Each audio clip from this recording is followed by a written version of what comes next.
Oi, no vídeo de hoje eu vou explicar para vocês por que a luz do sol é tão importante para a rosa do deserto. Pode parecer uma coisa meio banal, mas muita gente se negligencia com relação a isso.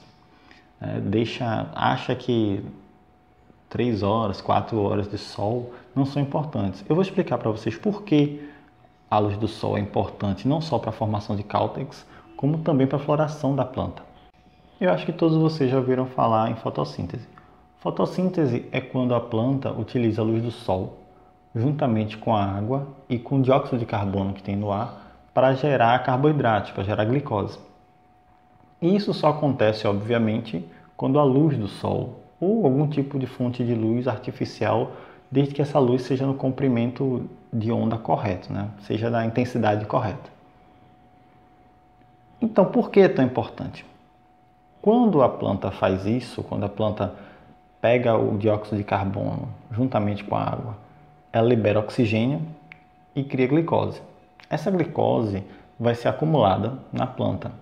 E quanto mais dessa glicose a planta acumula, mais energia ela está acumulando. No caso das nossas rosas do deserto, elas são caudiciformes, elas juntam essa energia, elas acumulam essa energia no caudex e nas raízes.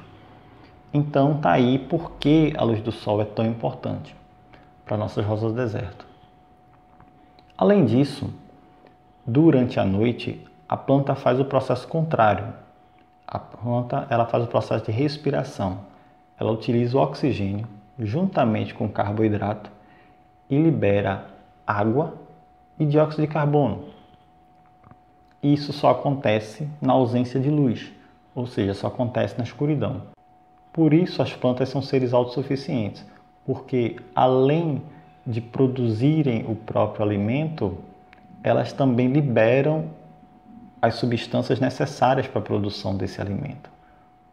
Como eu expliquei, durante a fotossíntese ela utiliza dióxido de carbono e durante a respiração ela libera dióxido de carbono.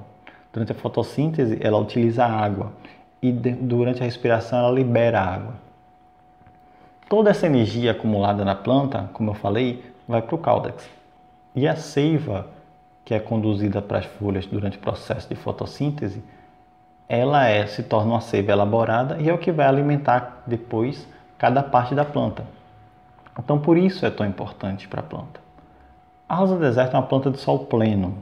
O que quer dizer isso? Quer dizer que ela não é muito eficiente na hora de absorver a luz do sol. Parece uma coisa estranha, Uma planta de sol pleno, mas ela não sintetiza a luz do sol muito bem. Mas todas as plantas de sol pleno são assim, são uma característica delas.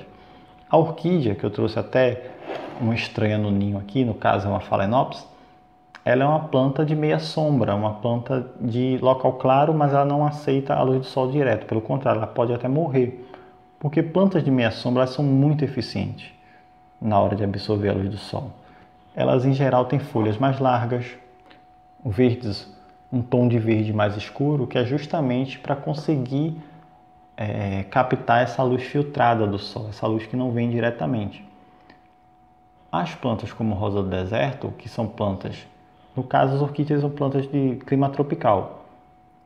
No caso da rosa do deserto, que é uma planta de clima semiárido, ela já tem as folhas um pouco mais estreitas, as cutículas, a cutícula que é a camada impermeável, ela é muito densa. Você quando toca na folha de uma orquídea e na folha de uma rosa do deserto, ao toque você percebe bem a diferença.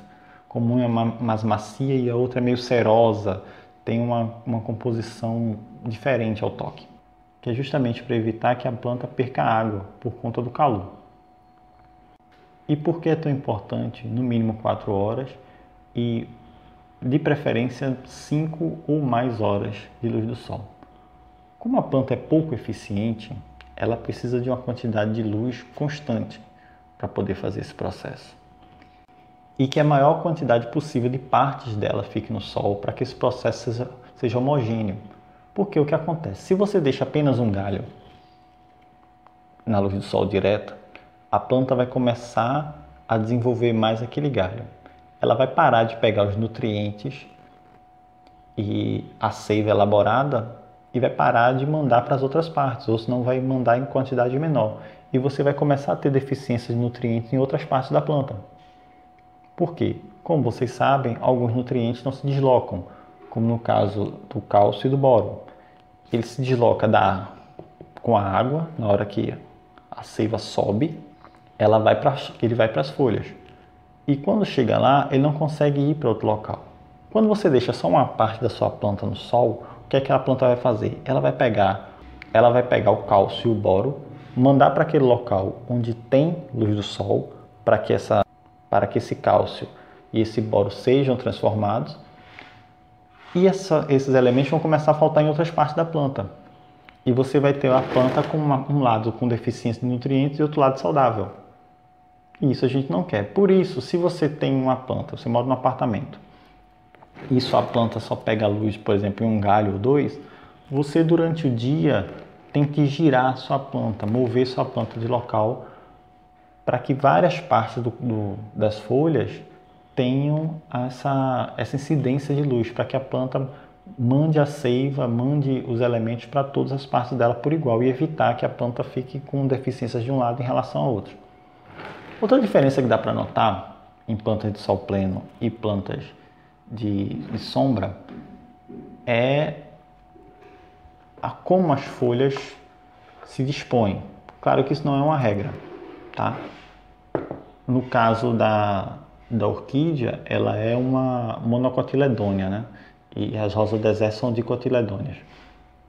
Mas você pode perceber que as folhas se debruçam umas sobre as outras. Elas podem fazer sombra umas sobre as outras porque a planta tem muita eficiência na hora de absorver a luz, então não importa. Ela tem um pouco de sombra abaixo dela. Enquanto que a rosa do deserto, elas crescem em hélice. Por quê? Porque assim a folha de cima evita fazer sombra sobre a folha de baixo.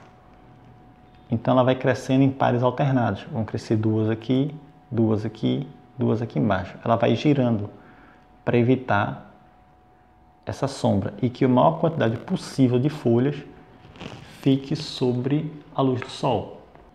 E por que a luz do sol é tão importante para a floração? Na verdade tem uma pegadinha aí. O que dispara o mecanismo para a floração de uma planta, na verdade, é o comprimento da noite. Porque é na ausência de luz que a planta queima energia, ela usa aqueles carboidratos para desenvolver, fazer a sua manutenção, desenvolver novas partes e tudo mais. Então, as folhas, elas captam a luz e dizem, olha, o dia está deste comprimento e a noite está deste. Quando as folhas passam um certo período sem iluminação, elas disparam o mecanismo que acontece à noite. A planta faz, não, agora à noite tem um comprimento ideal para que eu consiga gerar energia suficiente para a reprodução. Então esse mecanismo acontece, na verdade, na ausência de luz. E esse mecanismo pode ser enganado. Por exemplo, às vezes quando você deixa a sua planta no terraço da sua casa, sua planta pega sol o dia inteiro e à noite você deixa a luz acesa do seu terraço. Isso engana a planta e ela pode pensar que o comprimento do dia está maior. E isso pode influenciar na floração dela positivamente ou não. Eu nunca vi nenhum estudo que diga qual o comprimento da noite que a rosa do deserto precisa. Eu suponho que a rosa do deserto seja uma planta de dias longos, então ela precisa de que as noites sejam mais curtas para que ela entre em floração, mas isso é uma suposição dadas as características da planta e o local de onde ela vem, tá? Não posso afirmar isso categoricamente e nunca encontrei nenhum estudo. Existem plantas de dias longos, existem plantas de dias curtos, existem plantas que não faz diferença o comprimento do dia e da noite para a floração. Então, mas eu suponho, dada o local de origem das plantas, que elas realmente sejam plantas de dias longos. Agora vamos falar da relação da luz do sol e a dormência das plantas. Vocês sabem que a rosa do deserto ela pode ser caduca ou semicaduca, ela pode perder as folhas no inverno e entrar em dormência. E por que isso pode acontecer? Existem dois motivos. Um é a queda da temperatura e o outro é o excesso de chuvas, que uma é a chamada dormência hídrica. O que acontece na dormência hídrica? São duas coisas diferentes que influenciam a planta. Na dormência hídrica, o que acontece? O solo está tão encharcado que a planta não consegue mais captar o oxigênio. Então, ela não consegue metabolizar o carboidrato e não consegue se alimentar direito. Então, ela entra em dormência para evitar que ela sofra com falta de nutrientes. Ela entra em dormência, ela reabsorve os nutrientes das folhas, mantém tudo guardado até que aquele solo volte a ficar nas condições ideais para ela. E a dormência propriamente dita, aquela dormência de inverno. O inverno ele não influencia na fotossíntese. Desde que a temperatura não seja suficiente para destruir as folhas da planta, ela consegue fazer fotossíntese na temperatura baixa. No caso da rosa deserta, ela suporta até 10 graus. Menos do que 10 graus, você tem que botar sua planta para dentro de casa e protegê-la direitinho. Como eu moro no Nordeste, esse não é um problema. Existe aqui mais dormência hídrica do que dormência propriamente dita. Ou seja, como a temperatura não influencia na fotossíntese, por que ela entra em dormência no inverno quando a temperatura está baixa? Mais uma vez, o problema que acontece é com a respiração. Como a respiração é um processo bioquímico, ela transforma os carboidratos que ela tem, ela metaboliza esses carboidratos. Na dormência hídrica, ela não consegue fazer porque falta oxigênio. E na dormência propriamente dita, a seiva começa a fluir de forma mais lenta e o processo de metabolização dela, desses nutrientes, se torna mais lento também. E ela precisa desse processo. Então, para evitar ela gastar muita energia, como ela não consegue... Então, como há essa influência da temperatura na hora dela conseguir metabolizar, o que é que ela faz? Ela diminui a quantidade de folhas para justamente se adaptar a esse metabolismo mais lento. Então ela faz a mesma coisa, ela reabsorve os nutrientes, as folhas caem e a seiva começa a fluir de forma bem lenta, só o suficiente para manter a planta viva até que a temperatura suba novamente e a seiva possa fluir com mais facilidade. E por último, eu vou falar sobre a questão da luz e as podas. Existe uma coisa em rosa do deserto que sempre que você vai mexer na rosa do deserto, sempre que acontece alguma coisa, as pessoas vão lá e cortam, podam, tiram todas as folhas, tiram ponta de galho, tiram tudo. Eu não recomendo, tá? Como eu já expliquei para vocês, toda essa importância que as folhas e a luz do sol têm. Quando você, por exemplo, faz uma poda de raiz, a planta não vai conseguir fazer o quê? A respiração. Ela não tem raízes para respirar, ela não vai conseguir respirar porque ela não consegue absorver água. Mas ela precisa da fotossíntese, porque é a fotossíntese que vai gerar os carboidratos que à noite ela vai utilizar no metabolismo dela. Então, o ideal quando você faz uma poda em rosa do deserto, você pode tirar a ponta dos galhos. Você tira a ponta dos galhos e diminui o tamanho das outras folhas. Eu particularmente não recomendo você arrancar todas as folhas sempre que você fizer um procedimento. Sempre deixe algumas folhas, porque a planta precisa. Mesmo a rosa do deserto sendo capaz de fazer fotossíntese através dos galhos, porque ela tem pigmento de clorofila nos galhos, os galhos não têm estômatos, os galhos não têm outras partes que liberam as substâncias. Ou seja, ela não consegue absorver dióxido de carbono pelos galhos. Ela não consegue liberar o oxigênio e nem consegue liberar água através dos galhos. Ela não vai conseguir se alimentar, não vai conseguir criar os carboidratos, a glicose que ela precisa. Então é isso, tá? Como eu disse, o ideal nessas casos, você diminui a quantidade de folhas, pode cortar as pontas de galho e diminuir a quantidade de folhas, mas eu não recomendo que você tire todos. Então é isso.